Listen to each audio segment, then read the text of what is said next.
Yeah. Come on, ready? What's this?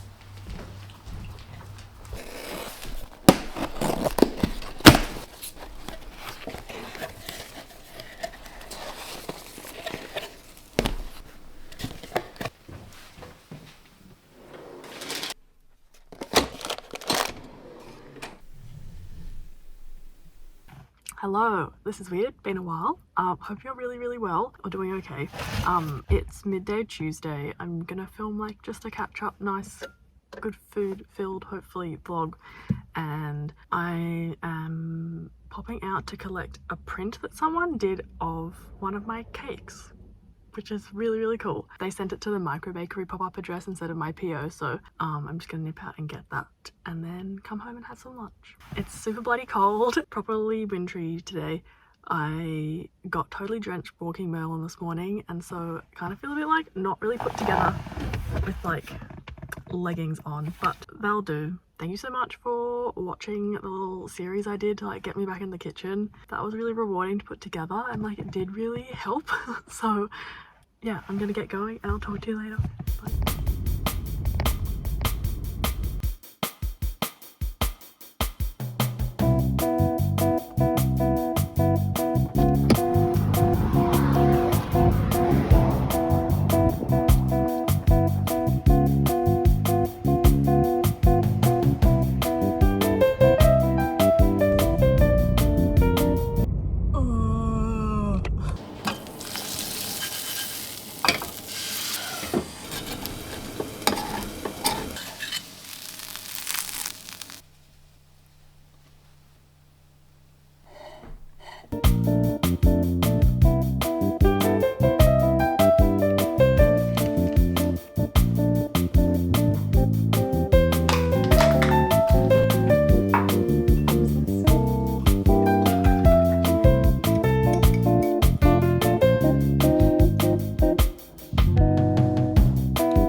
PA.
Oh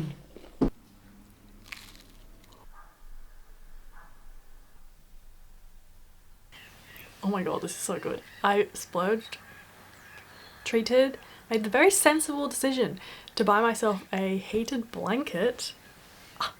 I didn't even know these existed. I thought they just existed in like a fitted sheet capacity, but they're a fluffy, malleable, bendable, beautiful sage green ones. If you're a long-time viewer, maybe you've heard me complain that my windows don't close properly. It gets extremely cold in my room in winter. And with this lovely chair, I really appreciate writing and like being productive in my room, but it's very hard without like a little mini heater, but that gets blowy and too hot. So this is kind of perfect because I just usually make up a hot water bottle, but that's kind of too localized. This is a bit more immersive and it's so nice. It does have the interesting side effect of making me a little bit sleepy, but that's more because I'm like constantly tense. So you win some, you lose some. On average, great addition, highly recommend. It's so good. But hey, how are you? I hope you're going okay. This was a weird day, 24 hours to start the vlog on because I had therapy yesterday and then I had a GP appointment this morning, and those two things within 24 hours make for like a feel your feels, do not feel like talking combination. I just sort of have resigned to the fact that I often need a nap on Wednesdays when I have therapy, and I do not feel my feelings in the moment, which is so frustrating because I come home and then like feel everything usually over the next day, 2 days, which when it's on a Wednesday, not ideal. But last night I had the Toolkits program, which I think maybe it's worth rewinding to say I had a piece published with ABC Every Day at the start of the year. I'll link it below if you haven't read it. I've kind of mentioned it a lot, sorry if I'm overdoing it now. But that definitely helped me get into this program I got into, which is like a 3-month part mentorship, part like course, part workshop, feedback, meeting, asking questions of industry professionals, non-fiction writing stream of the Toolkits program run by Express Media, which are kind of connected to VoiceWorks magazine, connected to the Emerging Writers Festival, connected to Wheeler Centre, if that means anything. I was on cloud freaking 9 when I got into that because I'm in the last year that I'm eligible to get into it because it's for 25s and under. And it's really good. It's really like, oh, I can get so much out of this and I'm in like the right place. So that's been enormously emboldening. I generally thrive with a bit of like loose structure and institutionalized learning, so it has like enough flavor of that yeah, it's a great like accountability partner for writing, and also like to flex the muscle again around sharing your work and becoming desensitized to that. And everyone is so lovely and cool. Yeah, I wish there was more of it, but it's great. That's helped me to like pitch more. I've sort of made my focus less micro bakery, as you might have guessed, focusing on preserving, working on this region. A way I found to like keep my finger in the micro bakery thing, because do hope to revisit it, has been doing a few flash sales which are much smaller, spur of the moment, and people have gobbled them up, which has been so cool. I got to participate in like hot cross bun season and people bought them on Easter Saturday with like 1 hour's notice, which was an electric feeling. And I have a mixed box one planned for next week, which I will share some new recipes, like these brownies with that you saw in the videos, maybe the brownies with peanut butter cream. I've nutted out a different cake base recipe, yeah, and it'll just be like one of like 6 different things. So ticking over to keep my brain and hands involved and that muscle. This year has been a big exercise in adjusting my like self-set expectations of what I'm capable of. Yeah, like what a day can look like without contributing to future burnout. I feel like for the first time ever, I've genuinely found the form of moving my body which feels so enjoyable. I'm a proper hot yoga girly and would do it much more if my body had the energy to, but also it was a bit cheaper. I had not been in like studio yoga spaces since like 2016, and like they have changed. I have shopped around so much and found teachers that I actually like totally gel with how they teach. It's very trauma informed, the student is in the driver's seat and they disclaim at the start and all the way through the class that like you can follow my instruction, but also if you want to just hang out in child's pose, or like you find that your body is craving something, do that. Like, it sounds like a kind of basic baseline, but the flip side of that is you feel you don't have an option to like opt out, which is a culture of consent, so important. And it can feel like you're on an exam, like if you get your lefts and rights mixed up, you get told off. That has happened. Really noisy today, but I want to show you some things I've got which have made me happy aside from this. Speaking of warmth, this is my new hot water bottle cover. Counting sheep, get it? This little fishy patchwork wall hanging has filled out this space perfectly. My grommet backpack now has a crocheted scarf, thanks to my mother. So cute. I got these fingerless gloves off Etsy. They're so my colours and they really help stay warm with a vest without feeling like I'm gonna get really hot like on dog walks. And I feel so cool in them. I don't know, they make you feel like powerful or something. This might seem absolutely ridiculous, but I got a whale like terry towel poncho. It's made for kids, but it's my colours, I love animals, and it kind of works. I got these Merrell hiking shoes so I don't shake up my footwear unless I have to. Every year I like shred the pair of sneakers. I get them wet most mornings, so I thought to avoid doing that to these shoes, which I love and want to last like for years. I got these Merrell, they're vegan, like gentle hiking shoes, and they're so comfy, and the colours are so me, because pretty much I've become very rigid in what I'm wearing, but I mainly wear blue with a touch of green and a touch of purple and a touch of grey, so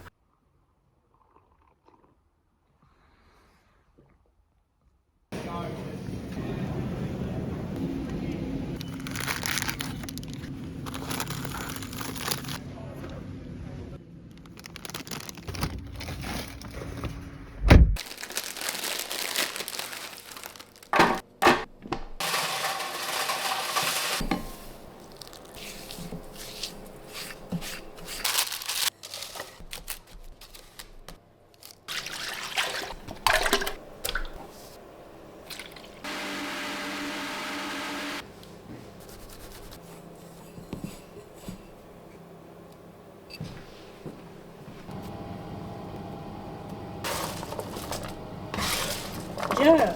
So it's probably not 6 shipping containers. Yeah. And they're planned.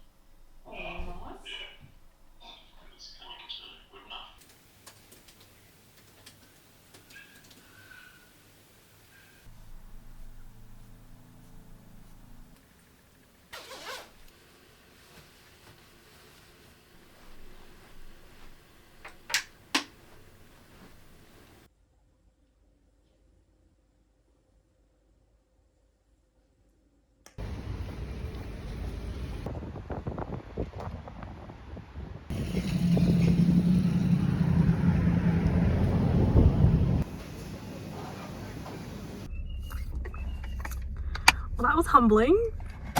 I've never been able to like not walk. Ay ay ay.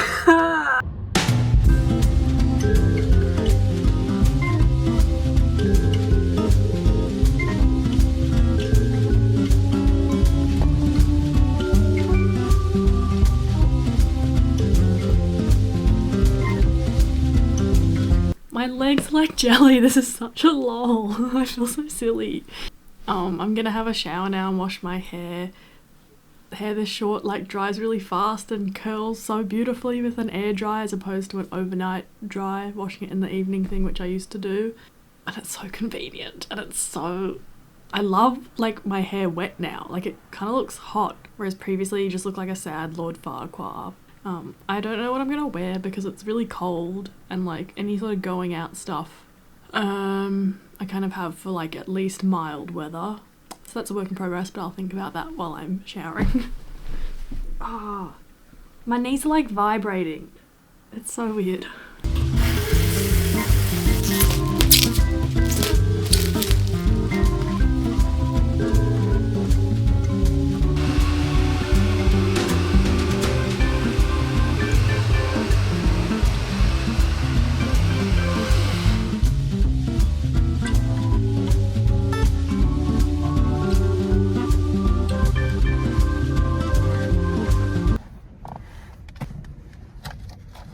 was stunning.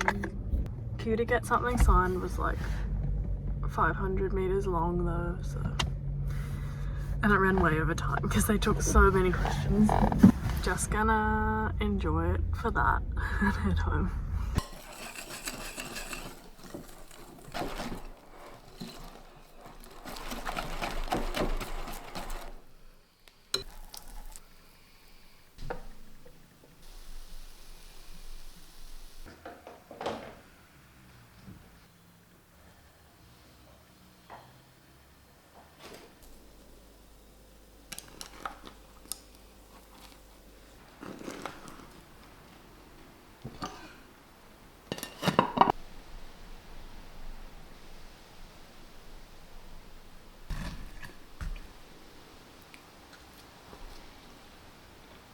I love being the bearer of good news, and I mentioned to Poppy Cooks, who is the one person Nigella mentioned on Friday as being like a social media account she enjoys and watches all the videos of. Poppy Cooks does like the 72-hour potato thing. She's like known as the potato girl. She's from the UK, not vegan or anything. She's a chef who was made redundant during the pandemic and has like since like killed it.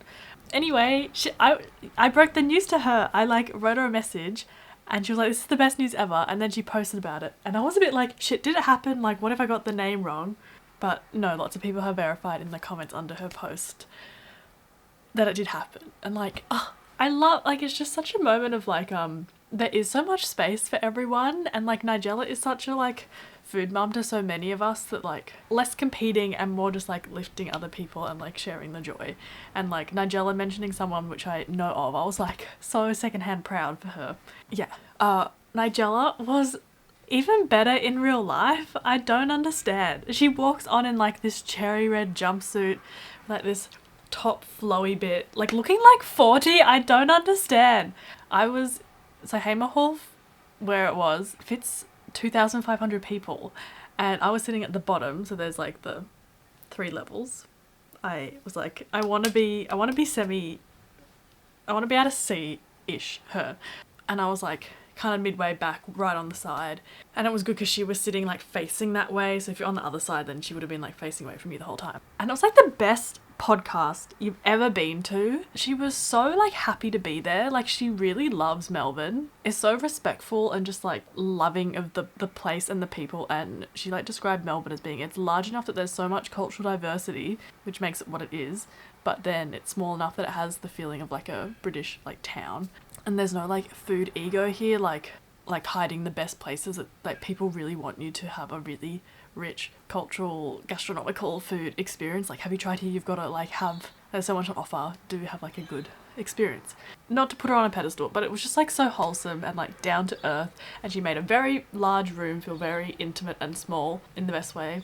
Matt Preston was my only thing. I was like, I really wish someone else was given that job. Yes, they know each other and like are friends, but he did not seem prepared. He seemed extremely nervous, which is very valid. I feel like the questions, which didn't matter because Nigella just talks and it's brilliant, and she like shares what she wants to share and it's great. She didn't say once, and if she lost the word she was meaning to say, she just like had a phrase to use which allowed her to like wrap that up and then move on to the thing which was like next. So many lessons on like how to human and how to connect with people in an audience capacity. But I do feel like a more like younger queer or like emerging writer could have been the perfect gift for them. Like, I don't know that Matt Preston needed that gig. This isn't new, but she put it really nicely, like for social media stuff and comparing yourselves to others. Don't compare someone else's outside to your inside. And someone asked her like what to do if you're feeling like stuck in life or like a bit like at a crossroads. She talked a lot about trauma as well, and like somatic food being like a pre-verbal bodily safe space potentially thing, and that she's writing on that, which was very exciting to hear. But she was saying how movement and like, it's like, yes, even I exercise now, but like just movement and getting out of your head because you can't force a thought, and like getting distracting, getting in your body so like your subconscious can maybe like provide the answer, let thoughts bubble up or your gut feeling kind of shine through. She was so funny. She's like, so like exercise, like walking I do a lot of and helps me clear my head, but also, you know, sometimes just hopping on a bus to get some movement can really like be the answer.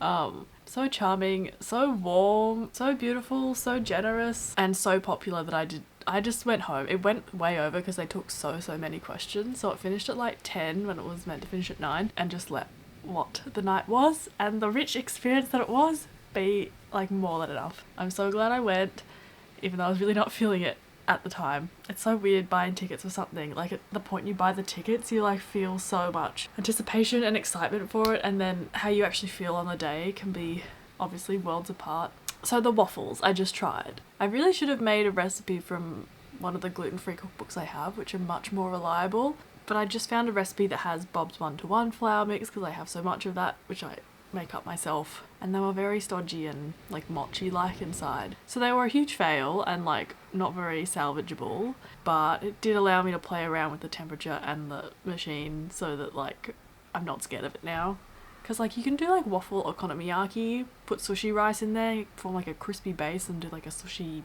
waffle salad thing, potato rosti, also hopefully waffles that taste good, but just very mindful that the vegan gluten-free overlap is like quite hard, and I didn't have any almond flour, which is very crucial, I suspect, in making sure they're like moist enough. Maybe the waffles being such a flop, and also the cheesecake just didn't come together at all texturally wise. Went down a bizarre dirt road. It's very reflective of just like my days at the moment and my cooking reality. I didn't film anything at all yesterday because I'm so much more aware of how like big social things and like a much later night, like being thrown in routine, has such a knock-on effect. If you read my newsletter, you might be aware I'm on an autism assessment waitlist. This year is providing so much change, so much. I'm actually realizing more about me, so maybe that's finally becoming myself. But add in the layer of like YouTube video, me on camera-ness, it's very bizarre. I don't watch my videos back like 3 times a year. I'll watch like some of the vlogs I've made in the last 6 months and be like, oh yeah, editing, decent, nice music, semi-entertaining. I wish more people found them. I don't like watch early ones. I don't know about you, but 2017, 18, 19 doesn't feel that long ago. It's a long time ago, and I don't recognize that version of myself, but in essence it was still me. But yeah, it's the inside versus comparing your inside to an outside presentation of yourself is very flummoxing. I will probably inevitably talk more about that later, but thank you for watching this haphazard vlog. It's been a while, and I hope it was nice to have on the background. I'm very grateful that there are still people that watch these every now and again and are interested in my recipes. The spinach lasagna is delicious and was a bit of a self-antidote, and maybe for you as well, for being a bit sick of like veggie lasagnas because they're so delicious, but I've had them a lot of times. It's like a very green bechamel herby. It's got cauliflower and tofu, so very filling as well. Layered pasta sensation, and the lemon pepper tofu is like, my brother recently was in New York for a conference. The like salad bar tofu options that he came across had me very jelly, so I was inspired from that. It's done delicious, so highly recommend. I'll see you in the next video. Bye.